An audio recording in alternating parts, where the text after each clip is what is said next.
ఏం చెప్పినారు ఇంత ముందుకు మీకు అధికారులు ఏమన్నా చెప్పినది? రాసుకుంట నుంచి 30-25 సంవత్సరాలు అయింది ఇక్కడికి వచ్చి మేము ఎవరు పట్టించుకోలేదు. వస్తున్నారు పోతున్నారు ఫోటోలు తీసుకొని పోతున్నారు కానీ ఈ పట్టాలు డూప్ పట్టాలు అంటున్నారు. ఎవడు దానికి సమాధానము? ఎమ్మెల్యే మీరు ఎన్ని కుటుంబాలు ఉన్నారు ఇక్కడ? ఎన్ని కుటుంబాలు ఉన్నారు ఇక్కడ? జీవితం 70 కుటుంబాలు. కానీ ఎన్ని వచ్చినాయి మీకు పట్టాలు? మిగతా 10 మందికి ఎందుకు రాలే? మొత్తం దిగారు కదా అప్పుడు చందవాళ్ళు కదా పిల్లలు అందరము. ఇప్పుడు మాకు కొద్దిగా పెళ్ళి అవుతుంది ఇంకా మాకు పట్ట రాలే రాలే అట్లా. ఏమైనా పొలాల సమస్యలు ఉన్నాయా? పోలేదంటే మాకు మగాళ్ళకి దీనికి వచ్చినాయి, నాన్నలు వచ్చినాయి, మాకు దిగారు రాలే. మాకు అక్కడ ఏం పంట కాడ మంచిగా 2 ఎకరాలు అనేసినారు.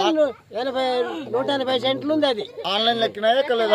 ఆన్లైన్ లో ఎక్కినాయి, కొంతమందికి ఎక్కినాయి కొంతమందికి ఎక్కలేదు. వాళ్ళ అధికారుల దగ్గరికి పోయినారా మీరు? పోలేదా?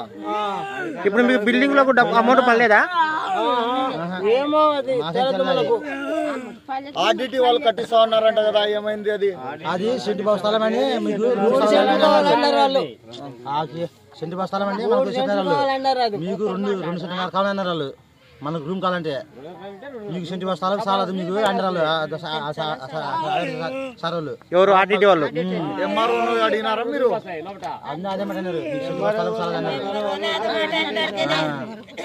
అదే మాట అన్నారు, సెంటు బస్తాలు మీకు చాలదు. సరే మళ్ళీ ఇప్పుడు మీదేంటి మీ బాధ ఎవరు చెప్పుకోవాలనుకుంటున్నారు? ఇప్పుడు ఈ సమస్య ఎమ్మెల్యే చెప్పుకోవాలా ఎవరు చెప్పుకోవాలా? మీరు కలెక్టర్ అయిపోవాలి అంతే. కలెక్టర్ అయిపోతే పని అవుతుంది అందరికి. ఇప్పుడు ఎట్లా మీకు నీటి సమస్య ఉంది ఇక్కడ? నీళ్ళు కడుతున్నాయి, ఈగలు కడుతున్నాయి. మా బాధ చెప్పాలంటే నీళ్లు బాగానే వస్తున్నాయి మీకు ఇక్కడ? పురుగులు వస్తున్నాయి అంటున్నారు.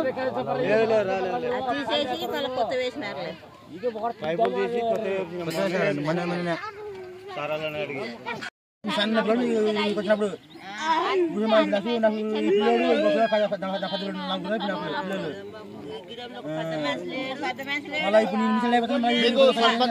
ప్రెసిడెంట్ లేడు ఇలా. ఇప్పుడు మా పెళ్ళి పిల్లలు ఉన్నారు మాకు.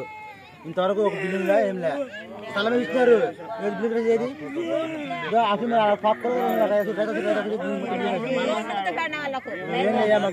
ఏం లే మాకు వచ్చి మేము కూడా ఇప్పుడు వచ్చి నువ్వు వస్తావు వచ్చి మాకు బిల్డింగ్ ఏది మళ్ళీ 2 వర్షాలు కదా 2 వర్షాలు